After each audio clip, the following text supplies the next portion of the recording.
Well, hello everyone, and welcome to the 2023 Business Planning Workshop with Kite and Dart. My name is Nate, and I'm going to be the resident white man talking today. Probably going to get some visits from my dogs, maybe a cat or two. Kayla's with me today. Hi, Kayla. Hi. Kayla is our marketing person and does marketing strategy and campaigns, and we build websites and integration. She takes care of all that. So thanks for being here, everyone. So I'm going to drop a link in the chat here. It's for um, the template. So what you'll want to do is you just want to click on the link in the chat. And then when you click on the link in the chat here, I'll show you. Just go ahead and oh, there it is. I think that's it. Yeah. You just click here, you go file, make a copy in your Google. That'll be fine. If you're an anti-Google person, you can just do download, and you can download it in a plethora of different types of formats. So once everybody gets that, if you get that, once you get that spreadsheet open, if you would just give me, like, I don't know, some kind of emoji in the chat, like a smiley face, or let's see, or you can give me this thing. Ooh, like a thumbs up, or whatever. So I know that you are all with us and ready to go. If you have a question or you can't figure it out, just you can either speak up here or you can just private message me in the chat and I will sort you out discreetly.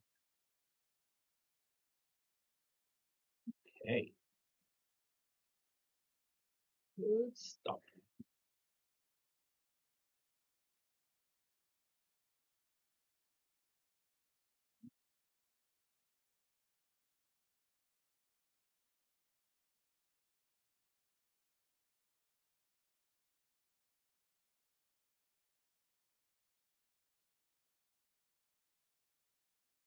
I guess here too. Should we do this, Kayla? Ready?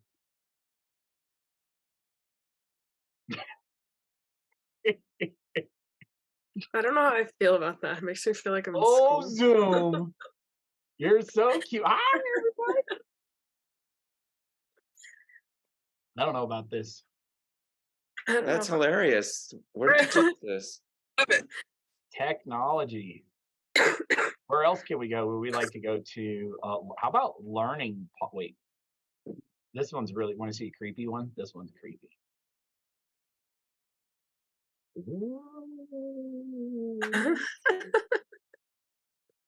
Oh my goodness. I love it, especially having just watched Wednesday Addams. It's There great. you go. Oh, that show is so good. It's so good. Oh my gosh. Okay, now I got to figure out how to turn it off. Oops. Is it here? Yes. Look at that. I figured it out. Okay. Does everyone have the worksheet going? I should probably get it too, right, Kayla? I think that's a great idea. So welcome everyone. So good to have you all here. I just want to acknowledge you first and foremost for taking time out of your day to. Am I recording? Yes, good. For taking time out of your day to be here live with us or to watch this in the pre-recorded or the recorded mode. That's cool too. We are going to broadcast it live on YouTube as well. So I'm getting that going. Look at that. And I think there's just a couple of things that I want to talk about here. So how many of you has anyone here not been through a workshop with us before? If you have not, raise your hand. Oh wait, I've been here. Cool. So I'm assuming everyone else has been here for this. So there's just like what there is for us to get responsible for in terms of how we show up differently. So in this community, we have a working understanding that systemic inequality exists in our culture and that it affects everyone and everything. We also work with an understanding that we live in a white supremacist culture and that white supremacy can be distinguished and that we all are wrestling with both an oppressor and an oppressed identity, and that internalization of white supremacy does have a lot to do with not only our behavior as entrepreneurs, but also how our prospective clients act. Is it ridiculous that we're one of the few groups, if only communities, that are talking about how internalized white supremacy and the myth of American exceptionalism interact with consumer and entrepreneurial behavior? Yes. And there's plenty of identities in this room who have dealt with this their whole life. Also, want to acknowledge that there is white man talking, and and I get that like faces like this have probably shown up for you in the past in ways that may or may not have been awesome. And I just want to let you know that today I'm really going to try to work on keeping my tone pretty mellow and dropping a minimal amount of F bombs and just like, making life work. Cool. So that being said, if you're the kind of person who believes in walls or that critical race theory should be banned, or that the way to solve the problems of the present is to repeat the mistakes of the past, i.e. conservative thought, I would suggest that you just go ahead and leave right now. This is not going to go very well for you for the next couple hours.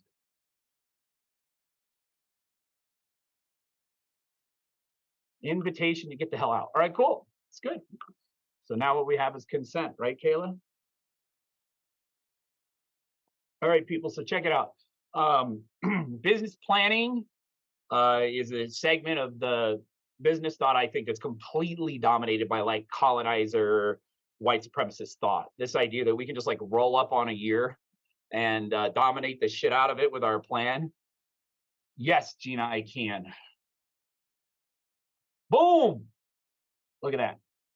So that's not true. You can't just roll up to life and tell it how it's going to go and expect for it to go that way. Yeah. So this calls into question the whole existence, the whole reason of why we need a plan. So I'd like to know from y'all, if you want to type it in the chat, why do you think, knowing that like, that no plan, no entrepreneurial plan survives reality, why are you here and what do you think the use of a plan is?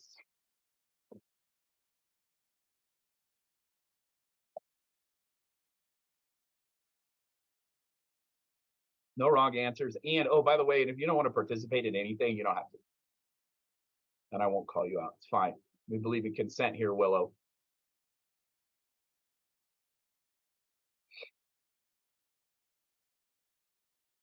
Ooh. Okay, so look at this stuff. This is what I love about our job, Kayla. You see all this in here? Let's see. Willow, roadmap, accountability, celebrating milestones. Love it. Love it. I like Rachel's comment about to make the ambiguous less ambiguous, because boy, ain't that the truth. Tell you what. Kayla, I So love what you're deep. saying. It sets an intention, right? Hello, everyone. If you're just joining us, you can go ahead and hop on there in the chat and grab this form. Interesting. Let's see, Tony. Look, there's so many templates looking for a hybrid. What works for us in terms of planning? I'm like you, Tony. I have to trick myself into working a lot. Yeah. Let's see. A plan to determine vision, objectives, initiatives, metrics. Look at Cynthia saying metrics. You're going to lead the workshop. No, I got that. Here to learn and share. And yes, a plan is vital. Rebecca, to clarify and adapt, connect my passion. Rebecca, you're going to have a good time in here. That's my jam, being the most reluctant entrepreneur in the room. Okay, cool. So we got it, right? So the purpose of a plan is to give us, I like to say it places us in a position to notice. A position to notice what? Well, a position to notice hopefully the results of the actions we've taken, or just kind of like what's going on around us and around the business. And I think when we keep score, we like to say at Kite and Dart is aligned businesses in aligned businesses. Revenue is a direct measure of impact. And those of you that are around us know that our whole game really is to replace profit motive with impact motive in a business for two reasons. One, businesses make more money when you do that. And two, it gives people who care about impact access to markets. Our idea here is that with conventional business thinking, only greedy people get access to growth. And the problem in this country is like everything's for sale, especially the government. And if we let the greedy people make all the money, well, ta-da, here we are. So that's what we're about. And so this plan is designed, all the things that you said in the chat, which are way better than what I would say. All that, yes, that, yeah, what you said. And also,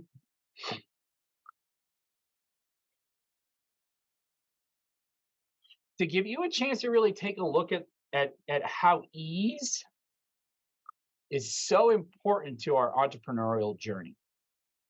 So as we're moving through all of the segments of the plan, you're going to see that what we're really trying to do is build alignment. We're trying to get you to think about what actions to take and what the best strategy is, and what's the strategy that's most likely to succeed from the inside out as opposed to the outside in. And when we say outside in, we mean the 6,000 to 8,000 pieces of individually targeted marketing that you're receiving every day, if you're on social media, that are telling you something's wrong. And if you don't do it, you're going out of business.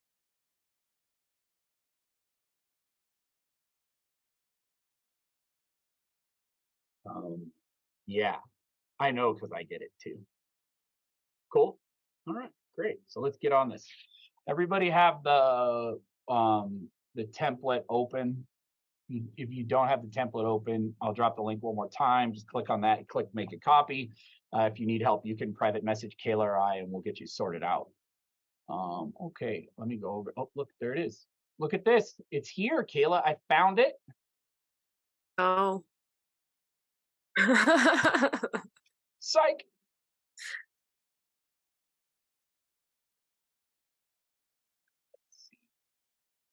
We're so laid back here. It's funny, isn't it? All right. So, of course, we got to start off with numbers. So when I say revenue, who gets a weird body sensation like in their stomach or something, wherever you get it? Does anybody get panicky around revenue? I see some nods. Whoa! Miley, I see you nodding. Did I say it right? You said it. Yes, that is Okay, precisely cool. Yeah. right. It just shows up immediately, doesn't it? It does. You know what it reminds me of? My old boss. How many warranties are you going to sell today, Nate? Oh, and like we said before, we believe that in aligned businesses, revenue is a direct measurement of impact.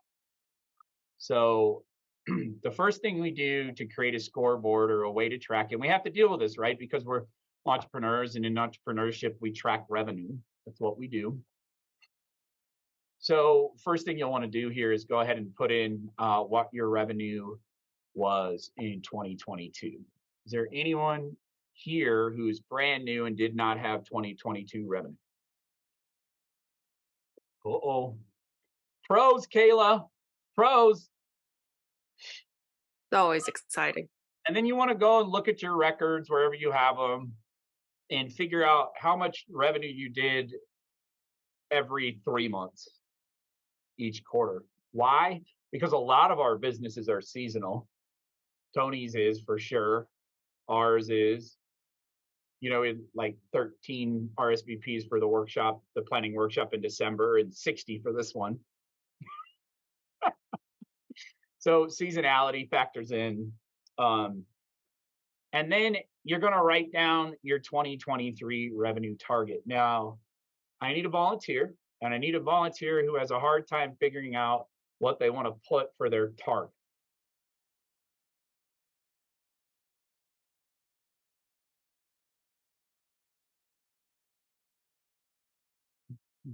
All right, cool. Kayla, That's me. Yeah. get voluntold. Yep. Take it easy on them because we just started. How much revenue do you want to do this year, Boo? 120.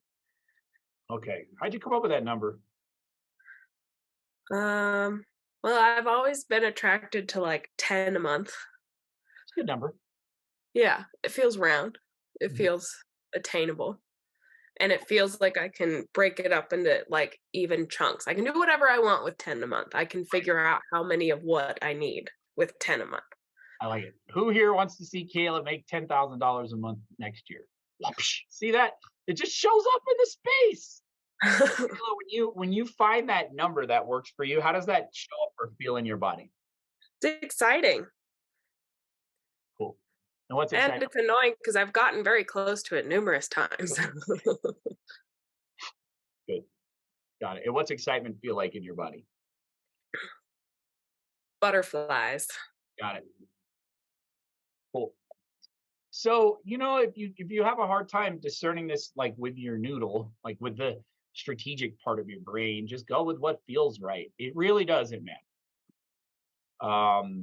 And if you have a hard time, sometimes I like, wouldn't it be nice if if I did 200 grand this year? Wouldn't it be nice if I did 50 this year? Wouldn't it be nice if I did 20? The other thing you can do is remember, you don't have to make more money. You could always work less. So keep that in the back of your head too. It's up to you.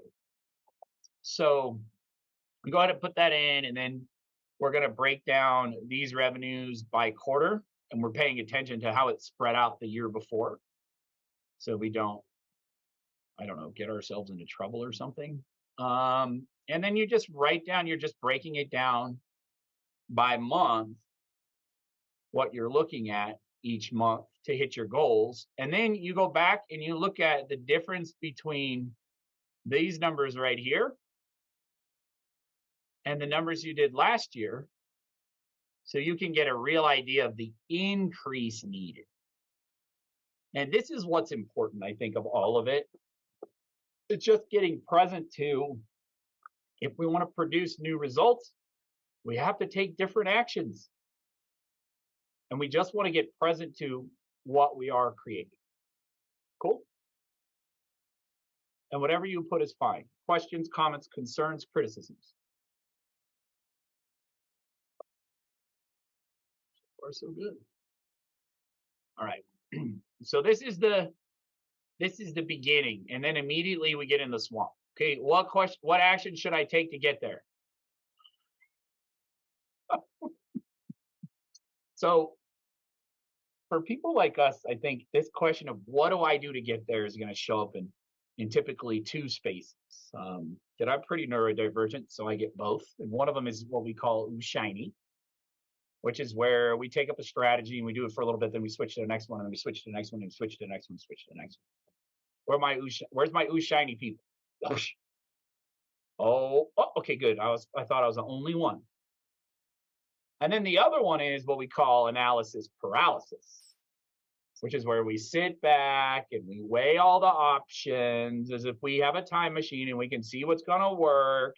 And we do a lot of data and we do a lot of research, and then maybe eventually we try something. Where's my analysis paralysis people? Sweet. I like it. Don't put yourself in a box. Malika, you're good. It's good. Reminds me of Saya. Rachel, yeah, I got that. So I get both. And I will say for sure that I am definitely the most reluctant entrepreneur in this room. And a lot of what you're getting is just a way for me to trick myself to do stuff. I think because of like generally neurodivergence and trauma, and then a rebellious nature and an affinity for dissociative behavior.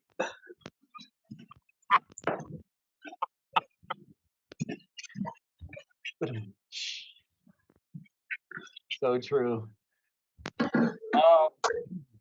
So as far as actions, let's do some more interaction. So let's hop in the chat. What do you think are all of the things? Let's just like name some things that we think we could do to create an increase, or should do is another good one, to increase revenue in our business. Hint to whoever's in your LinkedIn inbox right now. Ooh. Mm-hmm.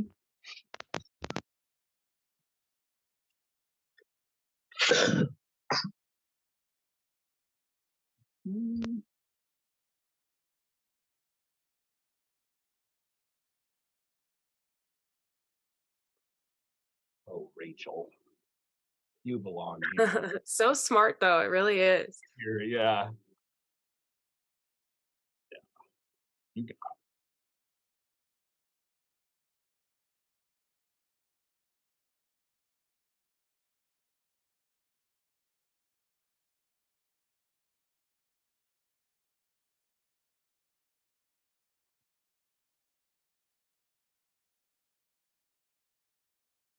Well, obviously it's not typing. What is that word? I got distracted by no discounts. It's a tricky one. We discount, but we also have sliding scale pricing. Yeah, and I think it's with you though. Oh, it's messy because of your stand for abundance and your stand for people's financial health. Like discounting is almost like playing into it. Yep. It's a messy bit. I get it. There's like levels. Yeah, and boundaries, which is all business is really.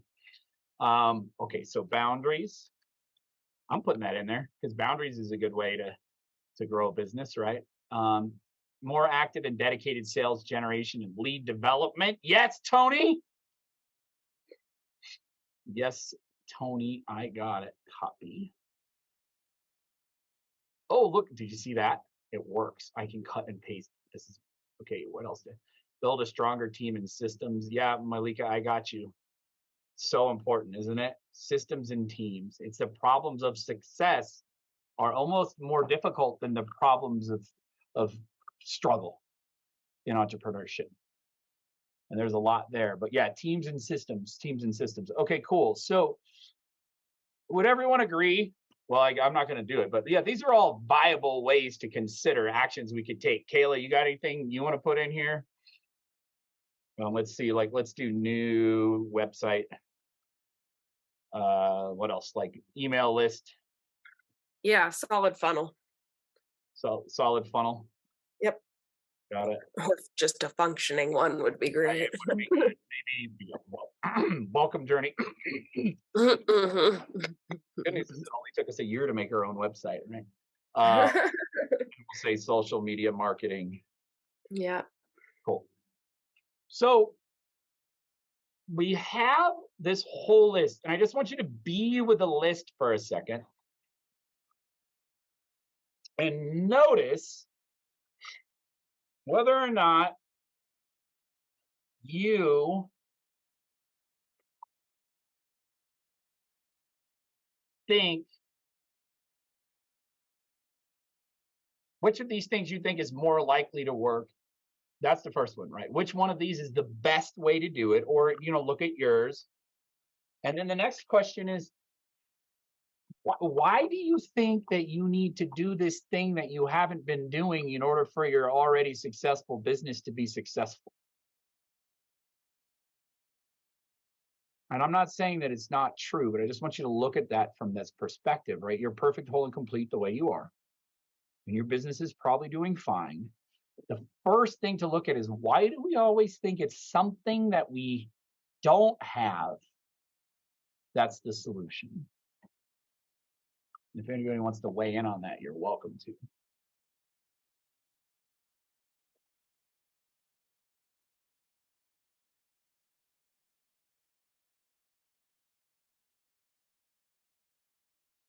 I'll tell the Tiger Woods analogy. And I don't know if this is true or not. It's a really good story. Anybody familiar with Tiger Woods?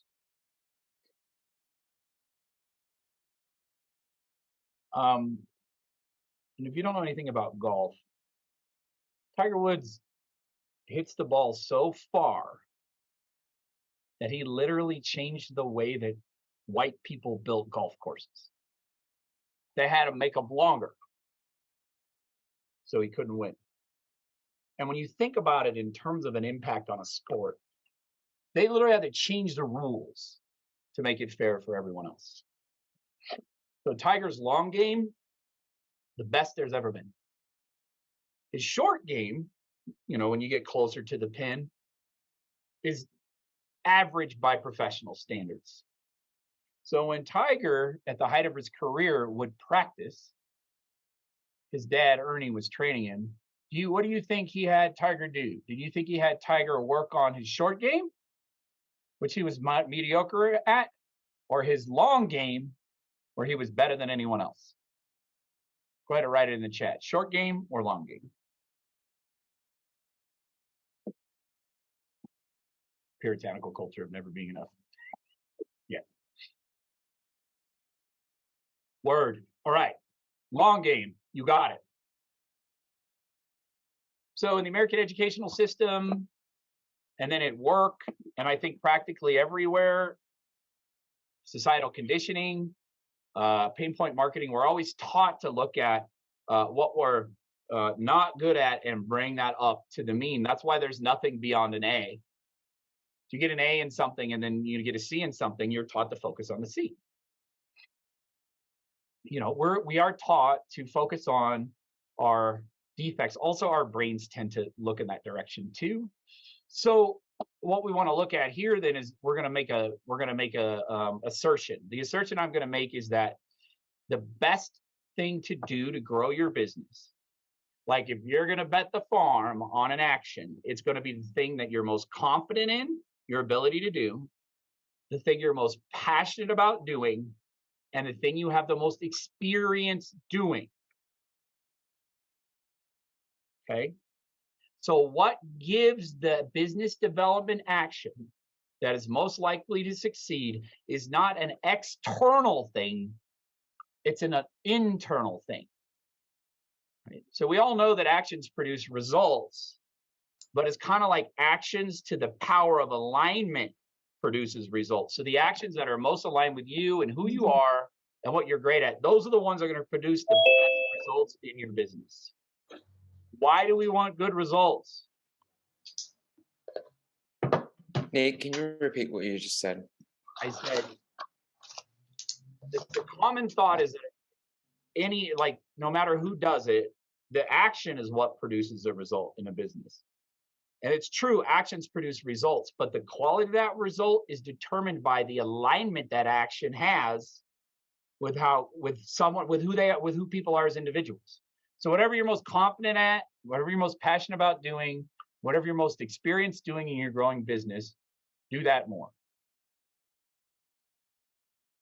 Make sense? Because not all marketing strategies are equal. And we are dominated by shoulds. You should have an email list. You should have social media. You should be vomiting on Facebook Live. Vomit your life on Facebook Live for 30 minutes every day. I mean, nothing against people that do that, but that just shows to me that they got too much time on their hands. Create content. So, there's and also there's no way to do it all. So you can't do it all. So it's not going to happen. So you got to pick the things you're best at. And what my wife says, because she's smarter than me and all the good stuff at Kite I got from her and Kayla, is basically and Karen, is basically the best predictor of the future is the past. Bird in the hand, that whole deal. So what you want to do is so here's how you do this, okay? Enough ranting about alignment.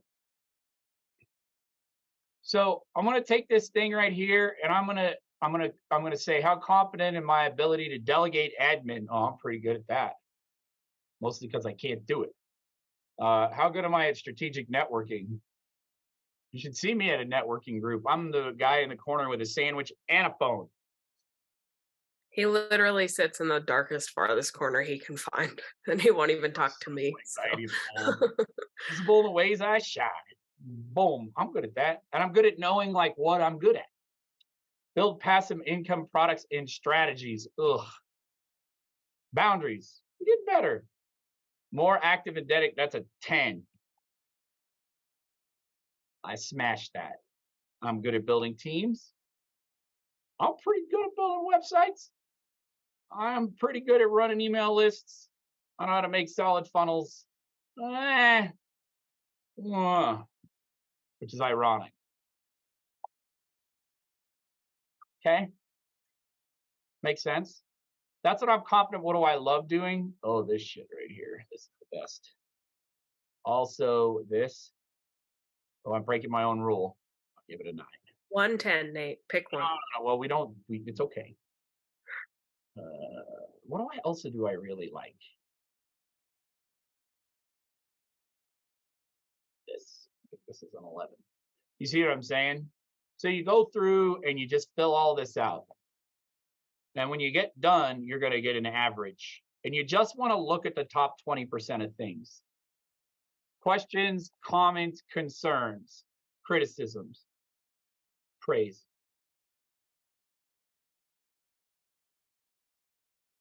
Everybody get it?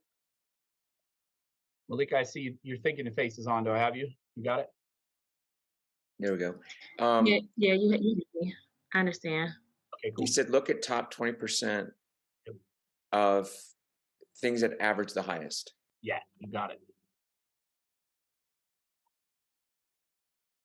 And those are the things you can do. Doesn't matter what there's women in the room, so, and we got women of color in the room, so it doesn't matter what the bagging person at Safeway thinks about your business and the advice they're giving you, because everybody gives women of color advice on business because everybody's an expert. It doesn't matter what people say. It doesn't matter what people say to you. It just matters what's aligned with you. Does that track? Okay, cool. Now, easy in theory, difficult in practice. Why? Marketers are good at marketing. Okay, now that's part of it, right? There's like this mechanism of, so that's step 2, right? So 1 is numbers, 2 is what actions am I going to take? 3rd is commitments. Now, this is interesting. So what we're trying to do is get at one of the fundamental ideas that we have about brand, which is basically the actions you take to meet new people are more important than the content. So how we're being or how we're saying it is much more important than what we're saying. Now, what we're saying is important. But people are smart. And if you're like me, you want to work with discerning clients, and actions speak louder than words. Prospective clients are going to perceive who you are and what you do with the information that you give them. And that information is going to be how you're acting out here in the world. So you got someone like R. Tony Smith, who's masterful at networking, the master networker, I think. Should be a matchmaker. Oh, he is. Every time I see Tony on social media, every time I see Tony with people, every time Tony texts me to invite things, he's always around people. He's always having a good time. He's always demonstrating through action that he is well-connected, sociable, and understands how relationships work. You don't believe me? Tony can drop his Instagram in the chat. It's literally like he's Tonying. And Tony's a client, so I can say this. He's just Tonying the shit out of everything.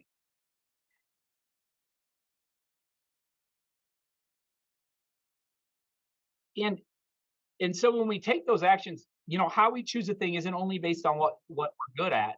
It's also based on what we feel is ethical or right? What's aligned with our values? Like, Kayla's not going to build a campaign for you that's like, we know more about business than you do. And if you don't listen to us, then you're going to go out of business. You see what I'm saying? So how we do a thing needs to match our values as well. So the way we get at that is we say, so what's the future I'm creating? Well, what's the future I'm creating in my business? Does anybody want some free coaching? I'll take a volunteer.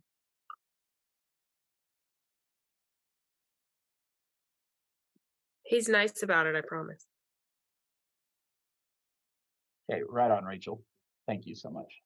Yeah, I saw you making space there too. That's awesome. Yeah. So Rachel, you have this business. Mhm. What's the future you're creating? Like in the future, doesn't matter, like 5, 10, 15 years from now, if you're successful, what's it look like in the world? That everyone deals with their money with the neutrality of getting gas at the gas station. And we neutralize the negative heap of that You can say we that. have about money. So, yeah, neutralizing the negative feelings about money. Great. What else? There's anything. Leveling the playing field. I wish there was a better phrase for that. You could think of that. Leveling the playing field for everyone financially. Okay. Bringing equity.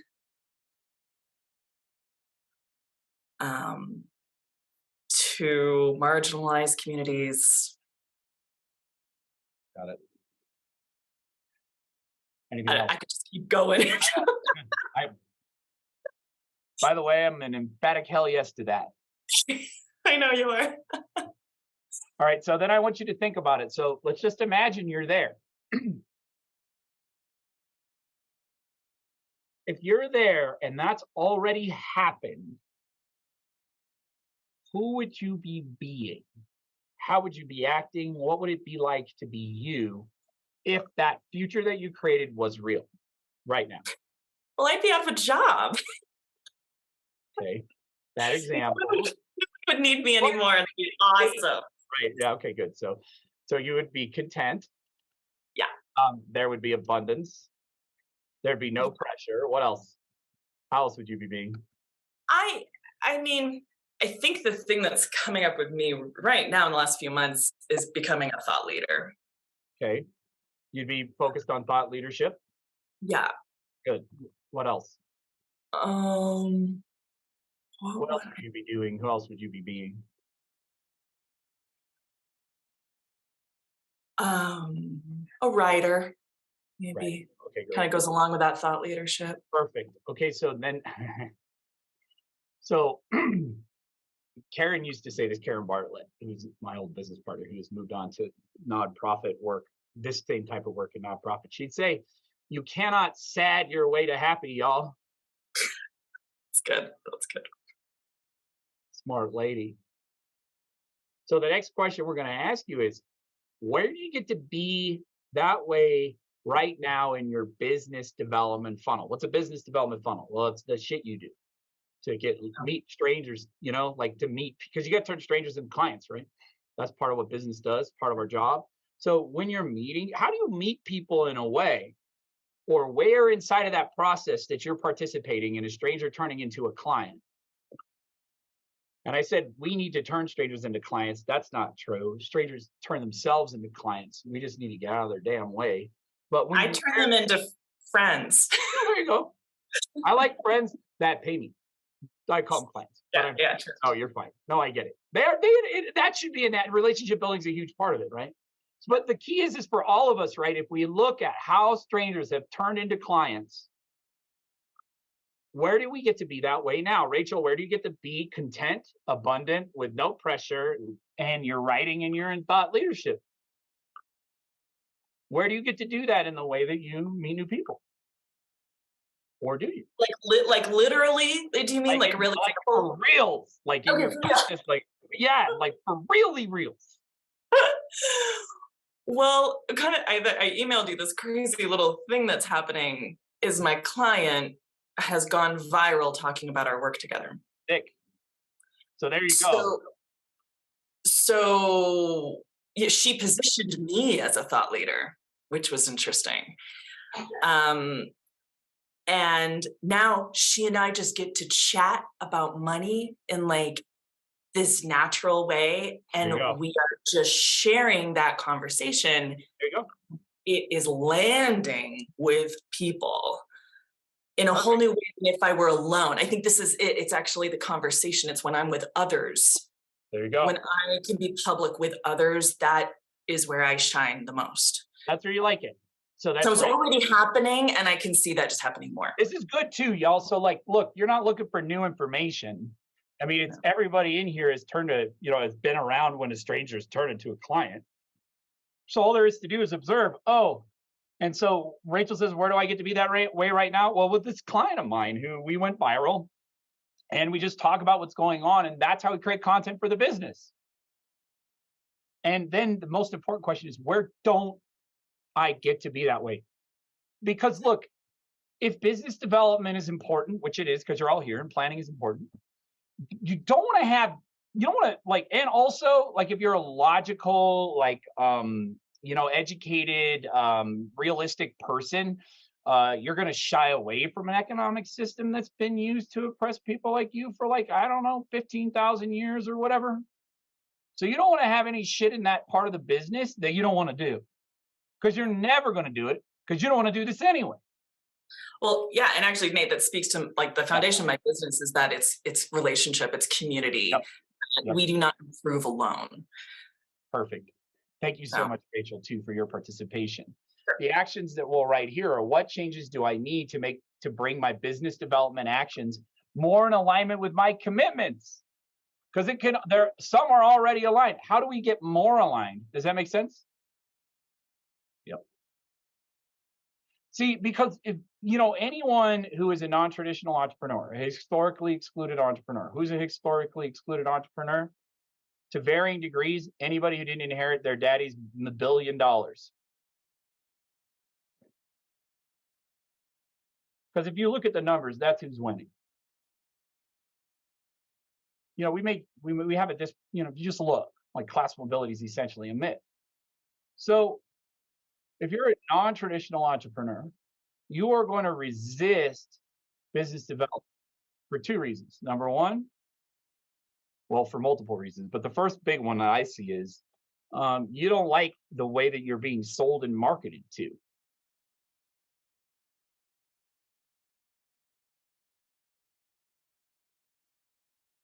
And number two, you didn't get into business to sell, you got into business to do the thing you do, like Rachel is really identifying. So it's so important that if we have this part of the business that we've got a natural kind of built up resistance to, and it's not what we got into entrepreneurship for, it better be the place where the fun is. You know what I'm saying? Where the impact is, and before people buy. Yeah. Cool. All right, good. Now we're going to look at, this is fun. Now it starts to get easier. We're going to assess product offerings as step 4. So what we've done so far, one, we set a goal. Okay, we established a scoreboard is how I like to say it. Number 2, we thought about all the ways that are rattling it around in our brains about how we can get our business moving forward and what aligned with the actions we like to take. And then the next thing we did is we created the future, and we said, who would we be being? Thank you, Rachel. Who would we be being if our future was right here, right now? And then we decided that we can't sat our way to happy, so we have to take actions that leave us feeling the way we want to feel. Yep. Every time I do this, Kayla, I get it again and again and again. I'm like, how do I miss this shit? We just got to go back over it, like Common quarterly. step 4 every time, like every daily. Step 4. What do I sell? All right, let's do us. So what do we have? We have, you think about it. We've got subscriptions. We've got, let's say, what are we calling it now? It's like it's our new client package. Yep. We've got coursework. We've got marketing strategy. right? Yep. We've got marketing execution, I'll call it, which is the stuff we do, right? Yep. You've got brand voice guide. Yep. Right? We've got visual brand work. Thank you, Canva. Oh, we do coaching too. Yep. And then we have like the CMO retainer. So we have all these products. So, and we've done this to ourselves. So what's their yearly revenue per sale? I'll make the most here. I'll give that a 10. That's where I make the most. I'm just doing me right now. Where do I make the least revenue per year per sale? Oh, it's where is it? Subscriptions. Okay. And then, but where do I make the most money per hour there? Least money per hour here, really. Yep. What leverages my aptitudes the best? That's a tough one. So I'm gonna go. What am I? I'm not bad at any of this, but I'll give this a 1 because it's the thing that I don't know, takes me longer. And then this is the one I'm best at, right? So I'll put that there. Aligns with my commitments. Which one of these is the thing? And then I just write the score down and I rank them on all the things I sell. Why do we sell a lot of things? Well, because we're more than one person and we have different skill sets, but also inside of the world of business development, there's a need for these products and services coming from the context that we come from. There's a need for a conversation for a decolonized way to sell. Whether or not people think they need that is another question, but that's what Caleb's got the hardest job on earth. How to market through white fragility. So the question we ask ourselves is, what are we noticing? What are we selling? And what products should we phase out? It's the lowest ones. Do you have to phase things out? No, you do not have to phase things out. And you want to look at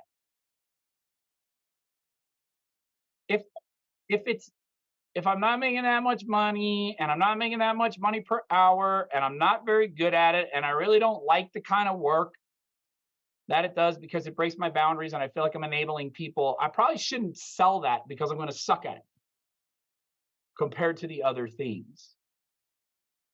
And in the long term, we've got to be offering products and services to clients that have us showing up at our best, because that's how we make the most impact. And like Rachel said, you want your business to run, make a material, tangible difference for someone for their money. Provide a measurable improvement. Make the biggest difference you can. Why? Well, that's where you need a lot of referrals and you're going to want to go to work and they're going to say good things about you. And then, I mean, there's no reason why you should be doing anything with clients that you don't want to do unless you haven't figured out how to get them to buy something more than what they're making up your worth. For the further away we get from like cis, hetero, privileged white man, the more clients are going to come to the table with a stronger opinion about what we're capable to do and what we're not capable of doing. And we're going to get into how that works next.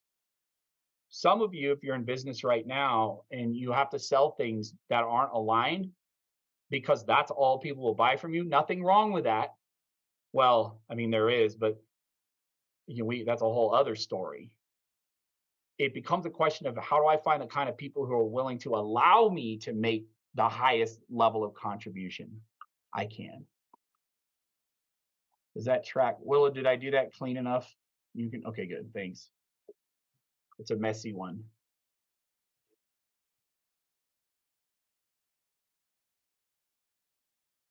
All right. What are I selling? What product should I phase out? Okay, so here's the other piece of that, okay? So a lot of people, they come to us and they want to know how to get a higher close ratio, like how to sell better. Yeah. And this is a common solution that we have in business, which is, if I had 10 people in front of me and I had 10 leads or 10 conversations, and if I could just close 10 instead of 6, my business would be better. So obviously I just have to get better at selling. Logical progression. Now, what I'll tell people is about 90% of what happens in a sales interaction has happened before we got there. Like the outcome is pretty much decided.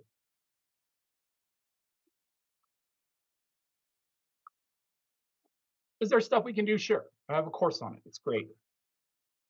But mostly it's getting out of the way. Or deciding for ourselves whether or not we can make a difference. So the pragmatic reality is that the buying in our culture is language is a rational choice. And this is probably a bad thing to say considering about what I'm about to do. But it's pretty much irrational.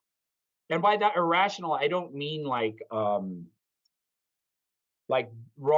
or bad. I'm saying it's driven by a lot of parts of our brain that we're not necessarily in charge of. So basically the way I have it is our brain, like right now, this is freaky to me whenever I say this, but I'm going to do it. Right now, sitting here in this workshop, there's practically an unlimited number of things that I can say next. Yes?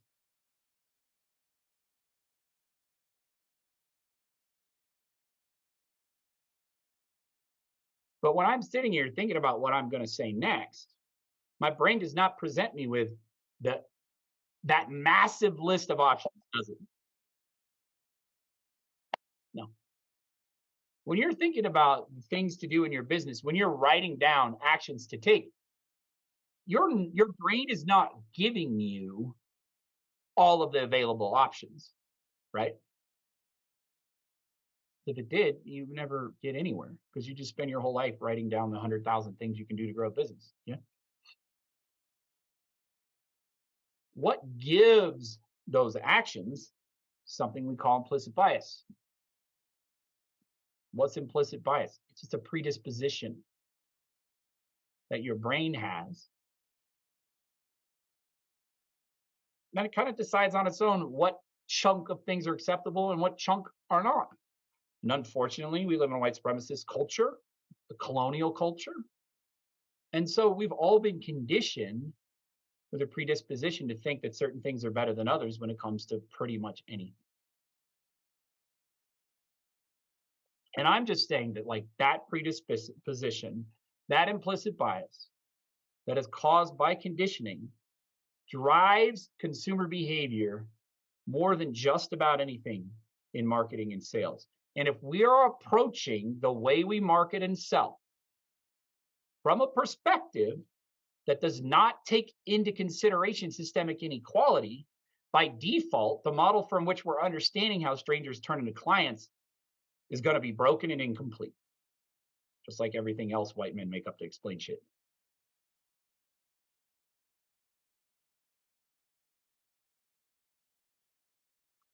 What does this mean? It means if if they're not predisposed to buy from you, you're not going to convince them. So the key is to find out what types of people are predisposed to trust you and to pick up what you're putting down. How do you do that? Well, you look at who's bought from you already. And you look at how much money they've given you and how much money that made you an hour and how they allowed you to be good or not great and how good it felt working with them. And then you rank it. What do you have there? Optimal client. Questions, comments, concerns, criticisms, or praise?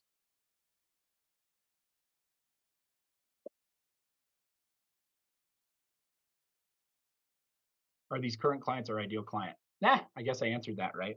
Yes. because you can't know who your ideal that's like good luck with that. Like the only way you could only look at who you've worked with already to get to who you're going to work with next. That's it. You got to work with what you got to work with. Otherwise, it's pure supposition. Can't just make shit up. I mean, can. Maybe you're lucky.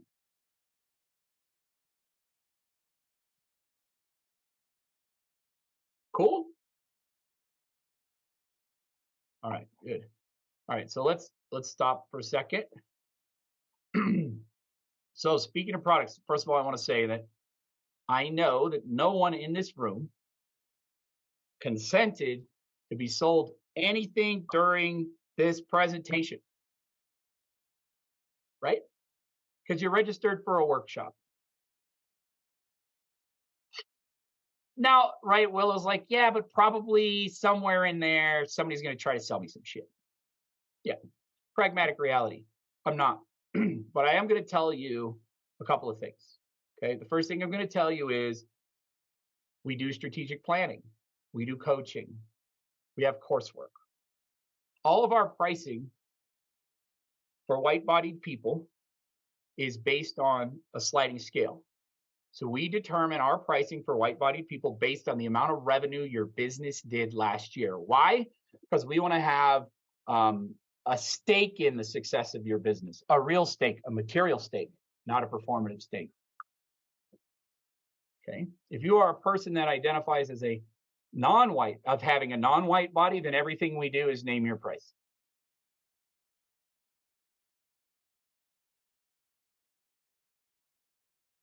That being said,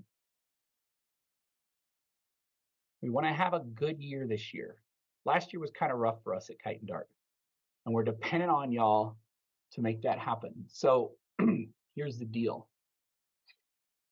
You don't have to buy anything from me right now. You don't have to commit to anything right now. What I want to offer you is because you came here and you watched this video or you spent this time, we're going to offer you, I'm going to offer you, because I'm not discounting Kayla's products and services, that's for sure, 25% off any consulting product. Now here's the deal. You got to register before the 15th of next month, and there is a limited number of these coupons. So my suggestion to you is just to go ahead and get out your phone or whatever it is and click on and point it at that link and go ahead and put your name and your email in the landing page. And I'll go ahead and run it in the chat too. Okay. No pressure, no obligation.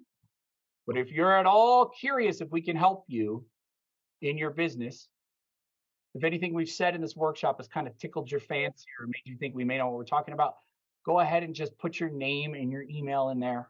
And I promise you, I'll be great. And we will not abuse you and send you 47 emails or anything like that. Okay. I'm going to take a 5-minute break. We're going to come back at 9:40 and we're going to knock out the rest of this template. So hopefully we did sense of urgency with no sales pressure, which is what we're looking for if you want to see under the hood. And that's a challenge. And folks need a sense of urgency. And they don't need sales pressure. So we'll see what happens. All right.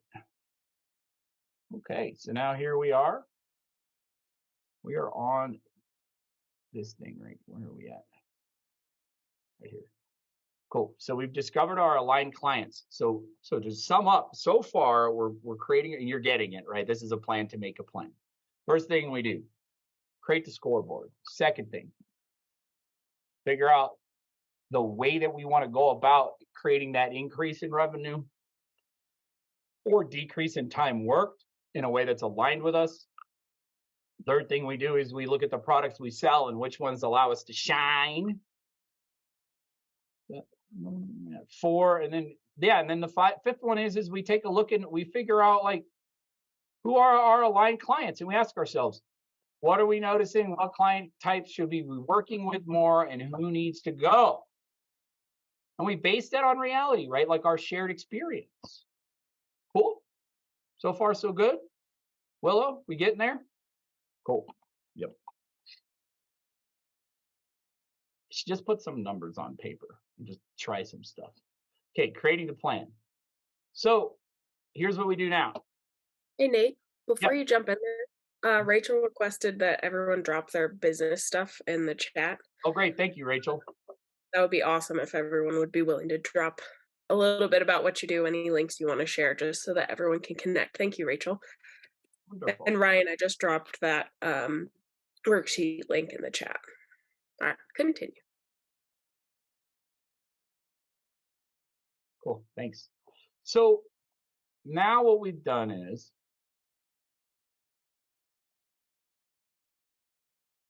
we've got all the information together that we need to really make a viable plan.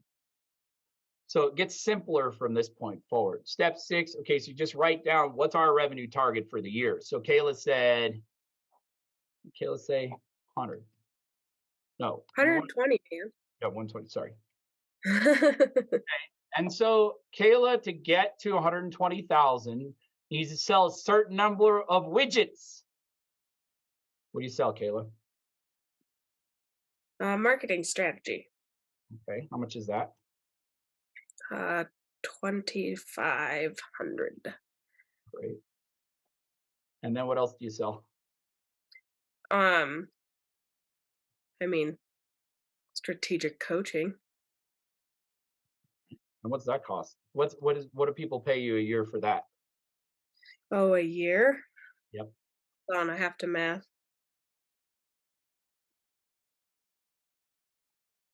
Better at Let's than go with 4,000.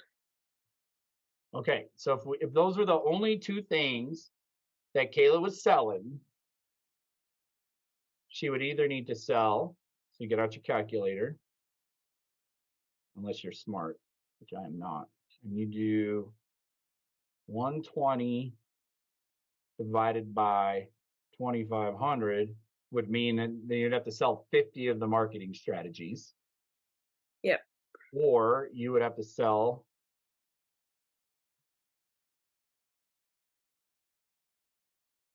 30 of the strategic coaching packages.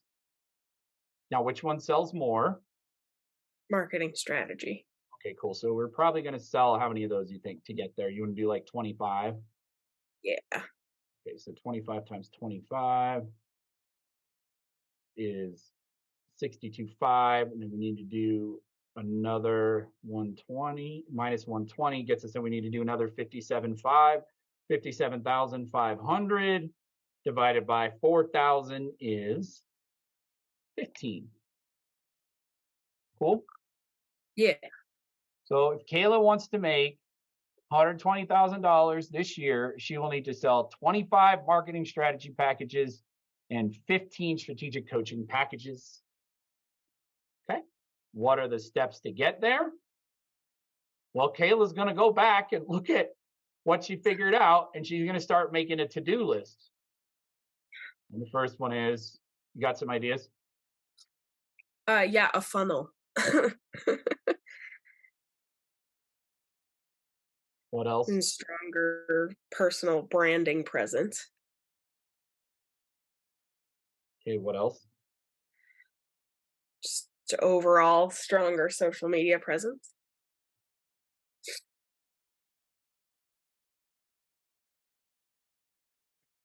I'm going to say accountability. Yeah. What else? Networking. Oh, somehow, right? Somehow. We are going to do it. We're going to bring that back. Networking. Anything else? So you see what's going on here, folks? Now you got that's a plan. A plan is not some numbers that you measure. A plan is actions. Go figure, in a world full of white people, that we wouldn't know the difference between material and performative action. I've always liked to tell people, this was a good one. There's 3 frogs on a log. Now, one of the frogs intends to jump off of the log. How many frogs are on the log?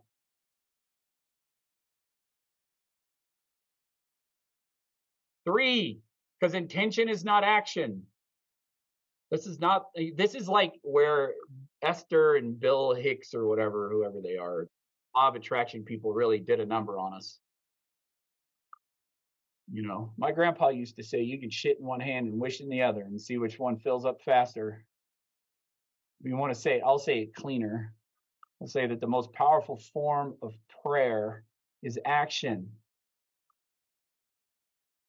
So if you want to call forth all the resources you have, we have to take aligned actions with an honest commitment to helping people. The universe responds to that. Care who you pray to. I am proof positive. Makes sense? Action, not intention. What's the thing? I always tell people, like, what's the best business development action? It's the one you'll actually do consistently with rigor. I don't care what it is. Whatever you'll do consistently with rigor. What's rigor mean? It means you do it the same way every time. With intentionality. All the time. That's the best one. Why? Because if you hold all those other things the same, then you're going to start to notice what's going on instead of making up whatever it is that we need a new website or whatever it is that marketer of the day told us. There you go. What's that, Tony? Go turn the heater up while Tony tells. What's that, Tony? I did my first ever vision board. Yeah. It seemed hokey at first. And I'm a pretty esoteric, spiritual kind of guy. And I was like, what? But it was a great exercise. Love it. There's no getting out of the power of your word. And it doesn't matter what you give your word to. It really doesn't. It just matters that you show up for yourself and your business. There's no wrong. The best business development action is the one you'll do.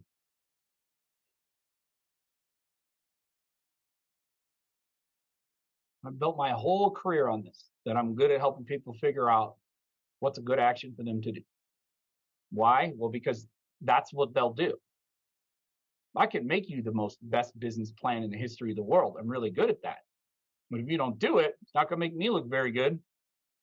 So our job here is to help you figure out what actions you're going to take that are be consistent, that you're going to do. And they might also be awesome. Here's the good news, though. If you get really intentional, if we get really intentional about choosing actions in our business that are aligned with our values and what we're good at, the way we're going to show up in the market is going to be unique and authentic. And your clients, the ones that will buy from you, appreciate authenticity and uniqueness, self-expression, because you do. How do I know you do? Because you're here. Got to get Inception on you? Great. So here we are now. We're moving to the end of the thing. Oh, this is a good one. Where will I get stopped? Hint. Where do I always get stopped? Squirrel! Squirrel! So ADD. It's ridiculous. I don't know how I lead workshops. Yeah. So what I'm going to do is I'm going to try to find some fancy new way to do it. I'm going to find, like, I don't know, I'm going to come up with some structure that's brand new and doesn't have anything to do with what I've done in the past. And it's really going to be some, like, very, like, at this point in stage in my personal development, a very, like, meticulous and intentional and perfectly designed method of self-destruction. Why? This is how I roll. I'm going to squirrel. Now we're selling strawberries. Every time. This is expensive, y'all. Trust me. But it's good, though, because it makes me more relatable to my clients. So, yeah, squirrel. That's what I'm going to do. I'm going to do squirrel. Okay? So, the next question is, what new actions can I take to prevent getting stopped? No squirrel. That's not an action. Okay? The action is get accountable to people who know what squirrel is and that I will listen to. Yeah. What structures do I need to hold myself accountable? Monthly team meetings, therapist, white supremacy coach. I don't know what else. White. What does she call them? Money dates. Take meds. See, did I put therapist in there? Exercise. Pray. Breathe. Okay. That's the stuff I need to hold myself accountable. Seriously, this is like what it's like over here. Okay. Then I've set that, right? So I know I'm ahead of myself. This is what I'm going to do. Squirrel. How do I not squirrel? That. So now I'm not squirreling. Hi, Rebecca. You looking fly today? Happy, what is it, 5-year anniversary? Something like that. Good to see you. Rebecca, everyone, this is Rebecca. Rebecca is a financial planner and a consultant, and she has a better way of describing it. She also runs our brand new BIPOC Entrepreneurs Affinity Group, which is free. Nate, you got some questions in the chat. Word, what are they? What about built-in squirrel time? That's a terrible idea because then he'll build a whole new business and I'll come to, our next meeting. And like you said, all of a sudden we're selling strawberries. Great. I have plenty of squirrel time. Okay. I got so many hobbies and they're all expensive and stupid. No, but I get you. Yeah. So it's outside of work. I'm free to create and do that. But here I got to stay focused because that's what the market rewards. Malika read, what is a white supremacy coach? So I have a problem. I have internalized white supremacy and I have a cis male privileged identity. And I am constantly like forgetting. And I am a highly trained white person and I've done the training for years, but I hire BIPOC folks on a regular basis and pay them money to help me to see the world from a different perspective. And I've just accepted that this is going to be like part of what it's like if I want to work with, historically excluded entrepreneurs. And I'm not trying to virtue signal or anything, but that's what that coach is. And luckily, I've been able to find a lot of women of color to be willing to work with me and help me through all this stuff, and white women too.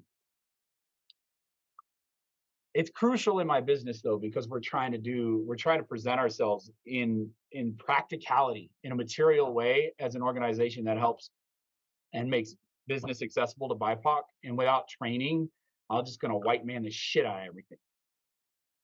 It's like never going away. Or squirrel.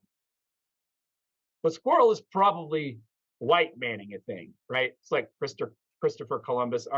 I'm pretty sure that there's some islands over there, so I'm just gonna lie my way and get all this money from the queen, and then I'm gonna go over there and tell people I went to India, but really I went the other way. And then all the other shit he pulled. So probably that's what squirrel is. But how do I know? What system will I use to keep track? Ooh. So if I'm gonna go here and I'm gonna say no squirrel. And I'm going to say, what structures will I need to hold myself accountable? Monthly team meeting, blah, blah, blah, blah, blah. I need to put that shit in my calendar. You know what I'm saying? What system will I use to make track? My calendar. Everything's in my calendar. Why? Squirrel. Just like neurodivergent, I will get distracted. What new actions do I need to make sure I keep track? Well, I'm used to this with myself, so I put it all up there. But I'm going to put things in my calendar. I'm going to schedule meetings. Okay, where do I need help? Where have I gotten stopped in the past? And then I'm just going to go into that with myself. Why? Because listen, I'm done trying to be perfect. Okay, I'm perfect, whole, and complete the way that I am. So are you. We all have intrinsic worth.